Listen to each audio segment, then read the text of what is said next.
નમસ્કાર મિત્રો, હું રસિક મહેતા, રવિ ઇંગ્લિશ ઇન્સ્ટિટ્યૂટ, રાજકોટ, ગુજરાત. શાંતિ તુલ્યમ તપો નાસ્તિ. શાંતિ તુલ્યમ તપો નાસ્તિ. ન સંતોષાત પરમ સુખમ. ન તૃષ્ણયા પરો વ્યાધિર્ન. ચ ધર્મોદયા પરાહ. અર્થાત शांति तुल्यम तपो नास्ति. शांति के समान कोई तप नहीं. संतोष से श्रेष्ठ कोई सुख नहीं. तृष्णा से बढ़कर कोई रोग नहीं और दया से बढ़कर कोई धर्म नहीं. Patience and politeness are not our weakness. These are in fact the reflection of your inner strength. માટે હંમેશા યાદ રાખો, તમારા સ્મિતથી પરિસ્થિતિ બદલાવી જોઈએ, ન કે પરિસ્થિતિથી તમારું સ્મિત. So always be positive, be optimist. Let's begin our today's lecture, friends. આજે આપણે આર્ટિકલ શીખવા જઈ રહ્યા છીએ. સૌથી પહેલા આર્ટિકલ શબ્દ છે એની વિશે થોડી માહિતી આપણે લઈએ કે આર્ટિકલ શું છે. ફ્રેન્ડ્સ, એક આખી ડિક્શનરી હોય છે, શબ્દકોશ જેને આપણે કહેતા હોઈએ છીએ. એ શબ્દકોશની અંદર આપણે થોડીક સુપરફિશિયલ ઉપરછલ્લી હું થોડી વાત કરવા માંગુ છું તમને કે કોઈ પણ ગુજરાતી ભાષાનો શબ્દકોશ હોય, હિન્દી શબ્દકોશ હોય, સંસ્કૃત ભાષાનો શબ્દકોશ હોય કે ઇંગ્લિશ ડિક્શનરી એટલે કે ઇંગ્લિશ અંગ્રેજી ભાષાનો શબ્દકોશ હોય, શબ્દો એક એવા વિપુલ પ્રમાણની અંદર છે ભાષાની અંદર, અને એવું કહી શકીએ કે એ રુધિરની જેમ કામ કરે છે. જેવી રીતે આપણા શરીરની અંદર રુધિર છે એ ખૂબ મહત્વનું સ્થાન ધરાવે છે, એવી રીતે કોઈ પણ ભાષાની અંદર શબ્દો છે એ એક રુધિરનું કામ કરે છે, લોહીનું કામ કરે છે. તો કોઈ એક શબ્દ ઘણી બધી રીતે ઉપયોગમાં આવતો હોય છે. એટલે આપણે હવે થોડા એક્સપાન્ડ થવાનું છે, આપણે વિચારસરણીને થોડી વિપુલ કરવાની છે, વિશાળ બનાવવાની છે. હું એટલા માટે પ્રાસ્તાવિક અત્યારથી હું બાંધું છું આપણે કે આર્ટિકલ જેમ કે છે એક શબ્દ કે આર્ટિકલ, તો આર્ટિકલ એટલે વસ્તુ પણ થાય, કોઈ ચીજ પણ થાય. પણ અત્યારે આપણે વસ્તુ કે ચીજ માટે નહીં, અત્યારે આર્ટિકલ્સ આપણે લઈએ છીએ એનો કયો અર્થ કરવાના છીએ? એ એન ને ધ માટે. બરાબર? તો અહીંયા જે આર્ટિકલ્સ લખાણું છે એને ડેટર્મિનર્સ એટલે કે કોઈ determine means what? determine means નિશ્ચય કરવો. તો certainty અને એટલે કે definite article as well as indefinite article. નિશ્ચિત આર્ટિકલ કે જે શબ્દને સુસજ્જ બનાવે છે, ચોક્કસતા બતાવે છે, અને indefinite આર્ટિકલ એટલે અચોક્કસ આર્ટિકલ. તો આર્ટિકલ્સ ને તમે ડેટર્મિનર્સ કહી શકો છો, જે નિશ્ચય કરે છે, એમાં ચોક્કસતા પણ રહેલી છે, અચોક્કસતા પણ રહેલી છે. તો આર્ટિકલ્સ વિશેની સમજૂતી આપણે લઈએ. સૌથી પહેલા આર્ટિકલ ના પ્રકાર વિશે સમજૂતી લઈએ. there are two types of articles. Two types of articles. બે પ્રકારના આર્ટિકલ્સ છે ગ્રામરની અંદર.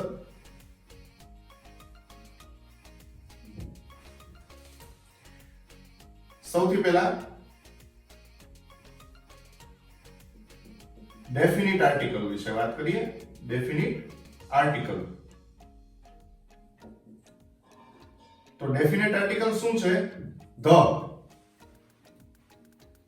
એને ડેફિનિટ આર્ટિકલ કહેવામાં આવે છે. તો ડેફિનિટ મીન્સ ચોક્કસ, જે ચોક્કસતા બતાવે છે. અને બીજું છે ઇનડેફિનિટ આર્ટિકલ, ઇનડેફિનિટ આર્ટિકલ એટલે કે એ અને એન જે અચોક્કસતા બતાવે છે એટલે એને અચોક્કસ કહેવામાં આવે છે. તો એટલું ક્લિયર કરો કે આર્ટિકલ છે એના બે પ્રકાર રહેલા છે, ડેફિનિટ આર્ટિકલ અને ઇનડેફિનિટ આર્ટિકલ. ચોક્કસતા બતાવવા માટે આપણે ધનો પ્રયોગ, પછી આપણે એને ડીપમાં સમજશું. અને ઇનડેફિનિટ એટલે બે આર્ટિકલ એ અને એન. તો ઇનડેફિનિટ આર્ટિકલ છે એની વિશેની આપણે પહેલા સમજૂતી લઈએ કે ઇનડેફિનિટ આર્ટિકલ શું છે. એ અને એન અચોક્કસ આર્ટિકલ શું છે ઇનડેફિનિટ આર્ટિકલ. હવે સૌથી પહેલા એટલું આપણે ક્લિયર કરો કે અંગ્રેજી ભાષા જે છે, અંગ્રેજી ભાષાની અંદર કેટલા અક્ષરોથી ભાષા બની છે? તો કે ભાઈ 26 આલ્ફાબેટ આપેલા છે, 26 અક્ષરો, A B C D E F એવી રીતે. તો 26 અક્ષરોમાંથી 21 વ્યંજન છે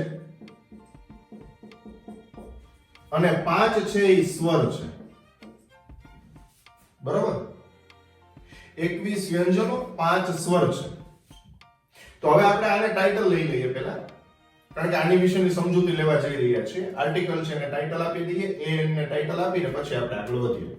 પહેલા સ્પેશિયલ આની જ વાત કરશું, કારણ કે આ લેક્ચર થ્રુ એટલો બધો હેલ્પફુલ થશે તમને બધાને કે તમે જે સ્ટાફ સિલેક્શનની પ્રિપરેશન કરે છે, જે લોકો સ્ટુડન્ટ્સ છે, જે 5th to 12th સ્ટાન્ડર્ડ ભણે છે, જે લોકોને આર્ટિકલ્સમાં બ્લેન્ક્સ પૂરવાની વાત આવતી હોય, કે જે લોકોને સેન્ટેન્સમાં આર્ટિકલનો યુઝ આવે છે, એ બધાને માટે આ ટોપિક છે એ ખૂબ જ હેલ્પફુલ છે.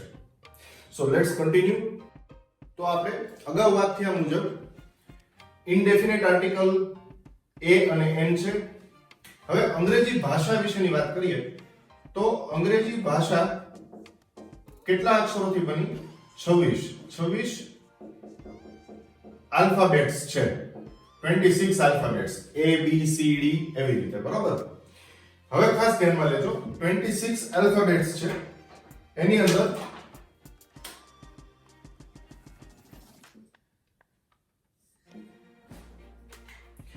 કેટલા વ્યંજન છે? વ્યંજનને મિત્રો કોન્સોનન્ટ્સ કહેવાય છે. વ્યંજનો, કોન્સોનન્ટ્સ. કેટલા વ્યંજન છે? 21 વ્યંજનો છે. અને સ્વર એટલે કે વાલ્સ. આમ તો એનો ઉચ્ચાર, પ્રોનાઉન્સિએશન આપણે છૂટું પાડીને સમજાવવાનો પ્રયત્ન કરતા હોઈએ છીએ, વોવેલ, પણ એકચ્યુઅલી એનો પ્રોનાઉન્સિએશન તમે સાંભળશો તો વોલ એવી રીતે બોલાય છે. વોલ પૂરો વોવેલ નથી બોલાતો, વોવેલ એમ નહીં, વોલ્સ. વોલ્સ એટલે સ્વરો. તો સ્વરો કેટલા છે? 5, A E I O અને U. હવે સમજવા જેવી વાત આવે છે, ખાસ ધ્યાન રાખજો. વ્યંજનો કેટલા છે? અહીંયાથી જોતા જઈએ. A નીકળી ગયો, B C D E નીકળી ગયો, F G H I નીકળી ગયો, J K L M N O નીકળી ગયો, P Q R S T U નીકળી ગયો, V W X Y અને Z. બરાબર? એટલે કાઉન્ટ કરીએ, 1 2 3 4 5 6 7 8 9 10 11 12 13 14 15 16 17 18 19 20 ને 21 વ્યંજન અને 5 1 2 3 4 5 છે સ્વર છે. બરાબર? ટોટલ 21 ને 5 26 અક્ષરોથી અંગ્રેજી ભાષાની આખી ઉત્પત્તિ અને એની શરૂઆત. તો 26 અક્ષરોથી આખી વાત રજૂ થાય છે, ABCD A to Z. બરાબર? હવે એમાં 21 વ્યંજન અને 5 સ્વર છે. નોર્મલી આપણે બધા ભણતા હોય છે. હવે તમને જે ટ્રિક શીખવવાની વાત છે એ ખાસ તમે ધ્યાનમાં લેજો. આપણે બધા જ્યારે એઝ અ સ્ટુડન્ટ લાઈફ હોઈએ છીએ તો નોર્મલી આપણે એવું જ સમજતા હોય છે ને જાણવામાં પણ આવે છે. હું કોઈ શિક્ષકોને વખોડતો નથી, પણ જે તથ્ય છે એ આપની સામે રજૂ કરવાનો મારો પ્રયત્ન રહેશે. કોઈ શિક્ષકો ખોટા છે એવી વાત હું ક્યારેય નહીં કરું, પણ જે વાત એકચ્યુઅલમાં સમજાવવી જોઈએ એ કદાચ નથી સમજાવાતી હોતી, અને કોણ નથી સમજાવતું, શું નથી સમજાવતું એમાં ન પડતા હું શું રજૂ કરવા માંગુ છું એ હું આપની સમક્ષ મૂકવા માંગુ છું. તો 5 સ્વરો છે એ ઈ આઈ ઓ યુ. નોર્મલી ભાષા છે એ ફોનેટિક બેઝ ઉપર બનેલી હોય છે, ઉચ્ચાર ઉપર બનેલી હોય છે. તો આપણે નોર્મલી આપણને એવું સમજાવવામાં આવે છે, જેમ કે હું આપની સમક્ષ એક એક્ઝામ્પલ રજૂ કરું.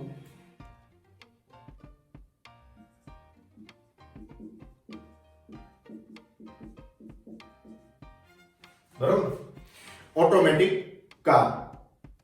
હવે નોર્મલી આપણે બધા જાણીએ છીએ ફ્રેન્ડ્સ કે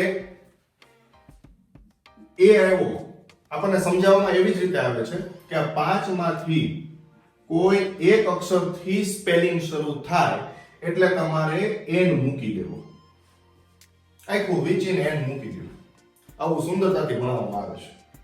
હવે આમાં મૂળ મુદ્દો છે ને એ સમજવાનો છે કે આ સ્વરના ઉચ્ચારો છે, વોવેલ્સના ઉચ્ચારો, પ્રોનાઉન્સિએશન્સ જે છે એના પ્રોનાઉન્સિસ જે છે ને એ શું છે ને એ સમજવાનું છે. તો આના ઉચ્ચારો છે ને સ્વરના છે. તો સ્વરના ઉચ્ચારો કયા છે? અ, આ, એ, ઓ, ઈ, ઉ. આ જે છે એ બધા સ્વરના ઉચ્ચાર છે. તો તમે અહીંયા ખોટા કેવી રીતે પડશો એ જોજો. હવે હું તમને તમારી સામે 2-4 બીજા એક્ઝામ્પલ રજૂ કરવા માંગુ છું.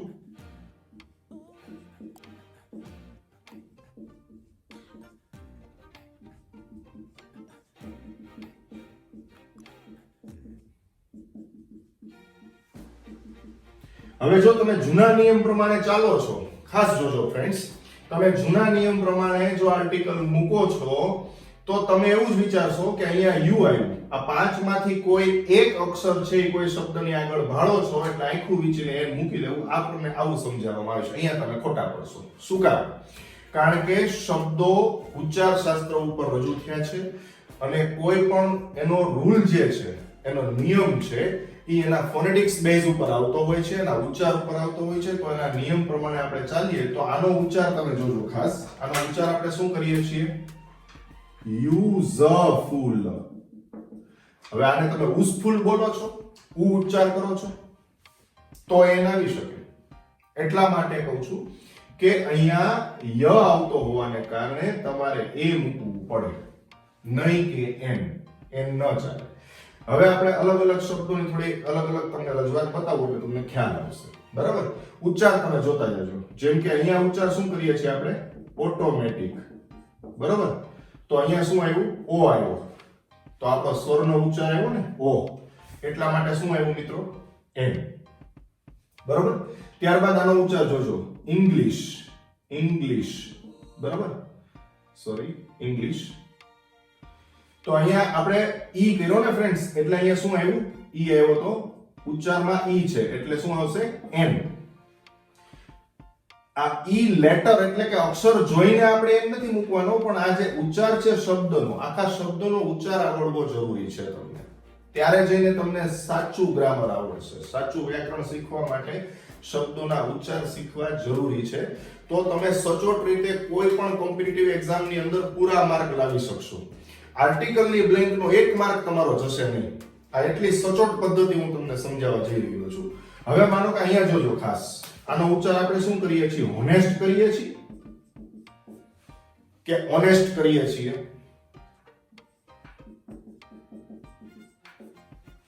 Honest main. ક્લિયર થાય છે?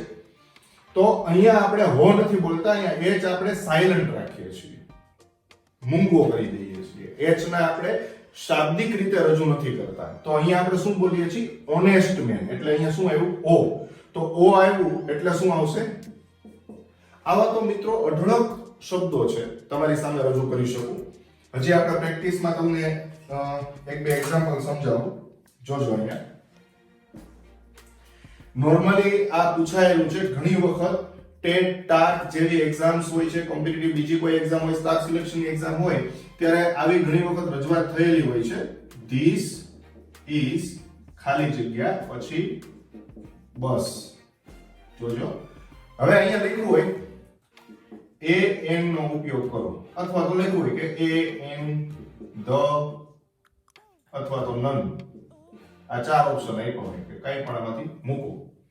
તો હવે નોર્મલી આપણા સ્ટુડન્ટ એટલા બધા આનંદમાં ને ગેલમાં આવી જાય છે કે અહીંયા સીધું એ મૂકી દે. શું કામ? તો કે ભાઈ અહીંયા તો શું એસટી આવ્યું ને, આમાં ક્યાંય વોવેલ્સ છે જ નહીં. અહીંયા ક્યાંય વોવેલ્સ નથી, સ્વર નથી. એટલે કે ક્યાં સ્વર? તો એને તો અક્ષરથી જ ગોખેલું છે કે a e i o u આવે તો આપણે n આવે, ઈ નથી એટલે ન આવે. હવે ઈ નિયમ ભૂલી જજો. હવે આપણે નિયમ યાદ રાખવાનો છે અ આ ઈ ઉ ઓ. એ ઉચ્ચાર ઉપરનો નિયમ યાદ રાખવાનો છે, બરોબર? સ્વરના ઉચ્ચારનો. તો અહીંયા ઉચ્ચાર શું થયો ખાસ જોજો મિત્રો. આ ઉચ્ચાર શું થાય છે? S T બસ, બરોબર? અહીંયા શું ઉચ્ચાર કર્યો? એ કર્યો ને, એટલે શું આવે? હવે આપણા સ્ટુડન્ટ છે આનંદમાં આવી જાય, પેપર દઈને આવે એટલે ટીક કરે, બરોબર છે, આટલા માર્ક આવી ગયા. એમાં બે ચાર તો બ્લેન્ક એટલી ઈઝી હતી ને આર્ટિકલની કે પૂરા જ માર્ક છે. પછી ખબર પડે ઘરે આવીને કે આ માર્ક તો મારા જતા રહ્યા, મેં તો બધું સાચું જ લખ્યું હતું અને છતાંય માર્ક કપાઈ ગયા. પેપર ખોલાવવાની વાત આવે, ભાઈ સાહેબ તમે સાચું નથી લખ્યું, આ ખોટું લખ્યું છે. અહીંયા એનો ઉચ્ચાર. હવે બલકે માનો કે જો આ જ બ્લેન્ક છે એ આ રીતે પૂછાય. ખાસ જોજો મિત્રો. This is પછી બ્લેન્ક સ્ટેટ ટ્રાન્સપોર્ટ. આનું ફૂલ ફોર્મ. આ જ બ્લેન્ક આ રીતે પૂછાય તો આનો ઉચ્ચાર શું થયો બધા જોજો ખાસ. આનો ઉચ્ચાર કરો તમે, શું થાય છે? આને આપણે શેનાથી સ્ટાર્ટ કરીએ છીએ? સળદો ટાકો. સ્ટેટ ટ્રાન્સપોર્ટ, સ્ટેટ ટ્રાન્સપોર્ટ બસ. તો અહીંયા સ્ટેટ બોલીએ છીએ ને આપણે, સ આવ્યો એટલે શું આવે? બસ આ વસ્તુને તમે પકડી રાખો એટલે તમારી બ્લેન્કનો એક માર્ક આર્ટિકલનો જશે નહીં. ઉચ્ચાર આવડવા જરૂરી છે. હજી હું આપની સમક્ષ 10-15 એક્ઝામ્પલ રજૂ કરવા જઈ રહ્યો છું. આવો લઈએ. તો ફ્રેન્ડ્સ આપણે વાત થયા મુજબ ઉચ્ચાર છે, બ્લેન્ક પછીનો જે શબ્દ છે એના ઉચ્ચાર ખાસ ધ્યાનમાં લેજો. આખા સેન્ટેન્સનું તમને ગુજરાતી કરતા ફાવશે કે ન ફાવશે, આ એકદમ આસાન ટ્રીક છે. તમે આખા સેન્ટેન્સનું ગુજરાતી ભલે ન કરી શકો ટ્રાન્સલેટ, એનું ભાષાંતર ન કરી શકો, પણ એક્ઝામમાં શોર્ટ બેસ્ટ કી છે કે ઉચ્ચાર આવડશે તો તમે સાચા માર્ક લઈ આવશો આર્ટિકલ માટે, બરોબર? એટલે ઉચ્ચાર ખાસ જોજો. હું તમને ટ્રાન્સલેશન આખું કરતો જાઉં છું ને સમજાવતો જાઉં છું. પહેલું વાક્ય લઈએ. મિસ્ટર મોદી ઇઝ ખાલી જગ્યા એટલે કે blank intellectual prime minister. Mister Modi is ખાલી જગ્યા. હવે આનો ઉચ્ચાર આવડવો જરૂરી છે. બને ત્યાં સુધી રોજના 10-20 શબ્દો સરસ રીતે પાકા કરો અને એના ઉચ્ચાર ખાસ યાદ રાખો કે જેથી કરીને તમે જેમ જેમ શબ્દોનું ભંડોળ વધારતા જશો એમ તમને ઇંગ્લિશ ખૂબ જ સરળતાથી આવડતું જશે. બાકી ગ્રામરના ટોપિક્સ તો હું આપની સમક્ષ ખૂબ ઈઝી કરી આસાન કરીને મૂકતો જતો રહેવાનો છું. આવનારા વિડીયોઝ પણ ઘણા બધા આપણે સરળતાથી તમારી સામે રજૂ કરશું કે તમને બધા ટેન્સ આવડે, તમને બધા ટોપિક સરળતાથી આવડે અને સમજાતા જાય, બરાબર? તો આર્ટિકલમાં ફરી વખત મિસ્ટર મોદી ઇઝ ખાલી જગ્યા, પછી આનો ઉચ્ચાર. આ જે લખ્યું છે ને એનો ઉચ્ચાર આપણને સાચો આવડશે જો તમે જૂનો નિયમ પકડીને ચાલશો એટલે તમે ખોટા પડવાના છો. a e i o u એ 5 સ્વર છે એ સાચી વાત છે, પણ એ સ્વરના ઉચ્ચાર ક્યાં છે એ ધ્યાનમાં લેવાના છે. અ આ એ ઓ ઈ ઉ. તો આનો ઉચ્ચાર શું થાય છે? ઇન્ટેલેક્ચ્યુઅલ. ઈ આવે છે. ઇન્ટેલેક્ચ્યુઅલ એટલે બૌદ્ધિક, બુદ્ધિ ચાતુર્યવાન. તો શ્રીમાન મોદી ખૂબ જ બુદ્ધિ ચાતુર્યવાન વડાપ્રધાન શ્રી છે. તો ઇન્ટેલેક્ચ્યુઅલ એટલે અહીંયા ઈ આવ્યો તો શું મૂકશું મિત્રો? એન, બરાબર? બીજી બ્લેન્ક તપાસીએ. સચિન ઇઝ ખાલી જગ્યા. આનો ઉચ્ચાર આવડવો જરૂરી છે. બેટ્સમેન. તો આને આપણે શું કહીએ છીએ? Indian batsman. તો ઈ બોલ્યા એટલે અહીંયા શું બ્લેન્કમાં આવશે? એન. સાવ આસાન થઈ જશે અને ક્યારેય તમે ખોટા નહીં પડો. ઉચ્ચાર આવડશે એટલે તમારી બ્લેન્ક 110% સાચી ને સાચી જશે. ત્રીજી બ્લેન્ક લઈએ. મિસ્ટર શાહ ઇઝ ખાલી જગ્યા મેમ્બર. બરોબર? હવે મેમ્બર છે એટલે સભ્ય. કેવા મેમ્બર? તો અહીંયા આપણે યુનિયન કહીએ કે યુનિયન કહીએ? જો આપણે ઘણીવાર બોલતા હોય છે જેનું ગુજરાતી સંઘ થાય, યુનિયન કહેતા હોય કે એક યુનિયન સ્થાપવામાં આવ્યું, એક સંઘની રચના કરવામાં આવી, તો એ કેમ આપણે બોલી જઈએ છીએ? એમ જેટલા શબ્દોથી તમે નજીક જશો અંગ્રેજી ભાષાના શબ્દો રોજે રોજ 10-20 પાકા કરતા રહેશો. અને બીજું કે કદાચ એ તમને રખીને થોડી ઘણી કન્ફ્યુઝન લાગે તો મિત્રો પ્લે સ્ટોર ની અંદર ઘણી બધી એવી સરસ મજાની ડિક્શનરીઓ એપ્લિકેશન્સ ઓફલાઈન અવેલેબલ છે કે જે બોલતી ડિક્શનરીઓ છે જેના એક સાઉન્ડ નો એક નિશાન આપેલું હોય છે એની ઉપર ક્લિક કરો એટલે સ્પેલિંગ નો ઉચ્ચાર બોલે. હવે માનો કે તમને આનો જ ઉચ્ચાર ખબર નથી તો ઘણી બધી એપ્લિકેશન્સ અવેલેબલ છે. તમે પ્લે સ્ટોરમાં જશો અને લખશો કે ગુજરાતી ડિક્શનરી ઓફલાઈન, તમારે ખાલી લખવાનું છે શું? Gujarati dictionary offline, Gujarati two English, પછી એવી રીતે ઇંગ્લિશ ટુ ગુજરાતી. તમારે જે ભાષામાં જોતી છે એ ભાષામાં ડિક્શનરી તમને મળી જશે પ્લે સ્ટોરમાંથી. અને ઓફલાઈન લખશો એટલે ઓફલાઈન ડિક્શનરી તમારી સામે આવશે, એટલે ડાઉનલોડ કરી લો, યુઝ કરવાનું ચાલુ કરી દો. તમને એમ થાય કે ભાઈ ચાલો મારી પાસે ડિક્શનરી નથી, મારે પરચેસ કરવાની જરૂર નથી. તમારી પાસે મોબાઈલ છે, સાવ આસાન રસ્તો તમને હું બતાવું છું. મોબાઈલમાં પ્લે સ્ટોરમાં તમે ડિક્શનરી ડાઉનલોડ કરી લો, આ શબ્દ એની ઉપર લખો અને વોઇસ ઉપર ક્લિક કરશો એટલે એનો અવાજ આવશે કે આનો ઉચ્ચાર યુનિયન થાય છે. તો આ ય થી શરૂ થાય છે, યુનિયન. મિસ્ટર શાહ ઇઝ ખાલી જગ્યા યુનિયન મેમ્બર, એક સંઘના સભ્ય છે. મિસ્ટર શાહ, શ્રીમાન શાહ સંઘના એક સભ્ય છે. તો ય આવ્યો એટલે શું આવશે મિત્રો? એ. બરાબર છે. ચોથી બ્લેન્ક લઈએ. ધીસ ઇઝ ખાલી જગ્યા એસએસસી એક્ઝામિનેશન. આ પરીક્ષા છે, પણ કઈ પરીક્ષા? તો અહીંયા શું લખ્યું છે જોજો. હવે મોટા ભાગના સ્ટુડન્ટ અહીંયા માર્ક ખાઈ જાય છે.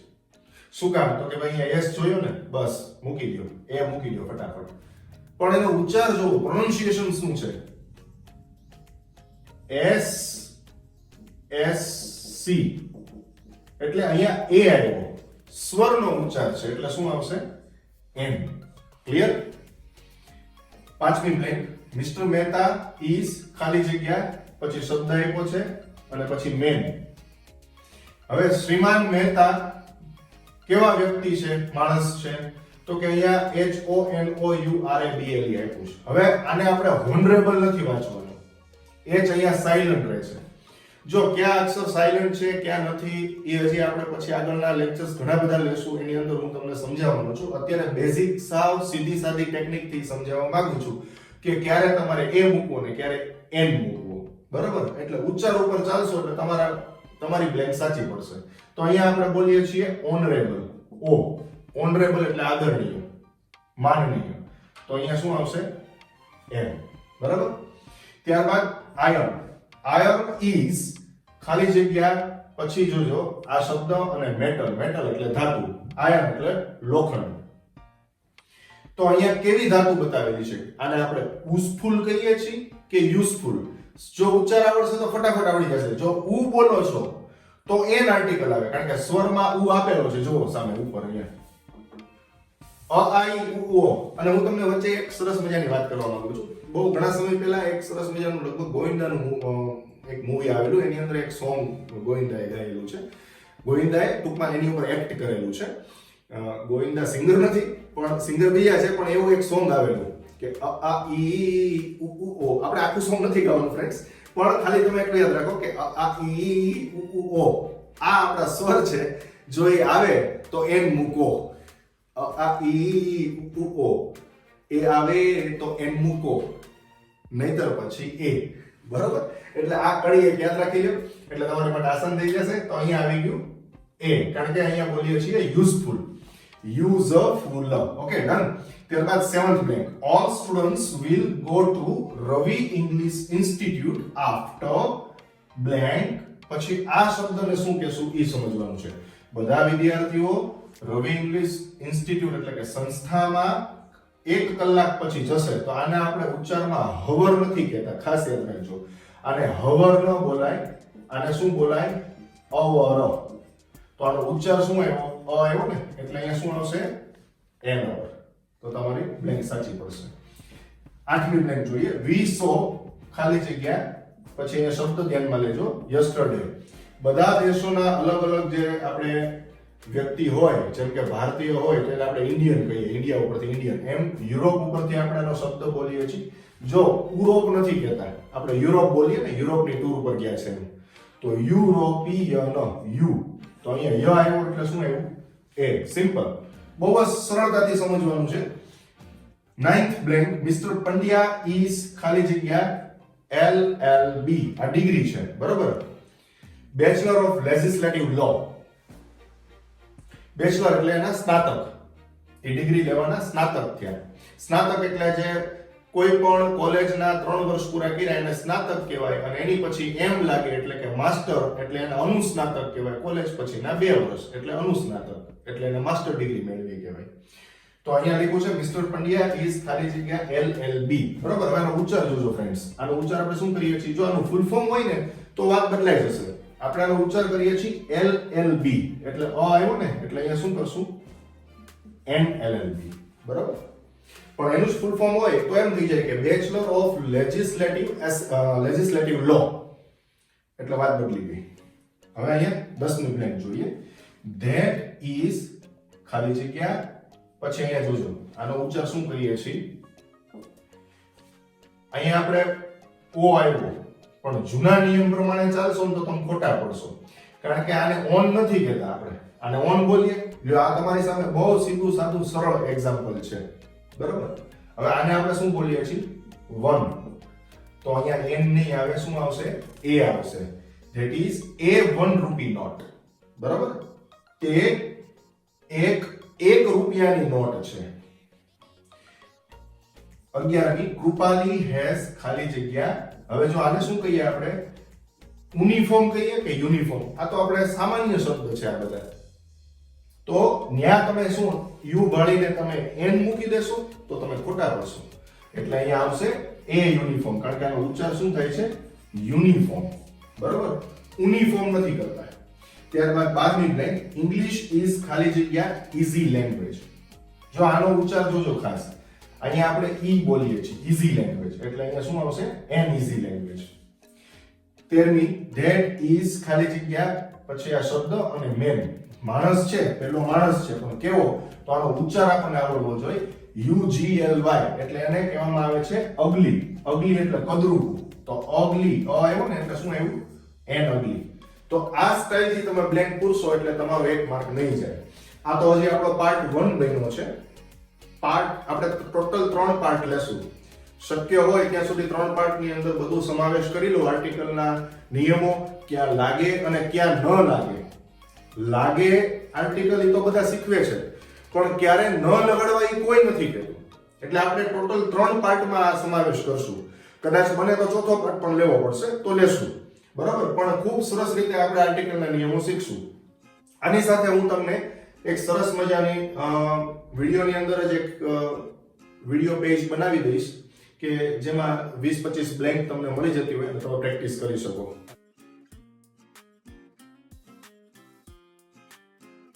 અને પછીના પાર્ટમાં આપણે એના જવાબ લેશું, કારણ કે હજી આપણે એ ને એન લીધા છે. ત્યારબાદ હજી આપણે ધ લેશું, અને ધ પછી પાછા આપણે આર્ટિકલ ક્યાં યુઝ થાય ક્યાં ન થાય એ પણ સાથે લેશું, બરોબર. તો 3-4 પાર્ટની અંદર આખો આર્ટિકલ છે એનો ટોપિક સમાવેશ થાય એવો આપણે પ્રયત્ન કરશું. Okay, stay happy, stay healthy, see you, take care, have a nice time, by.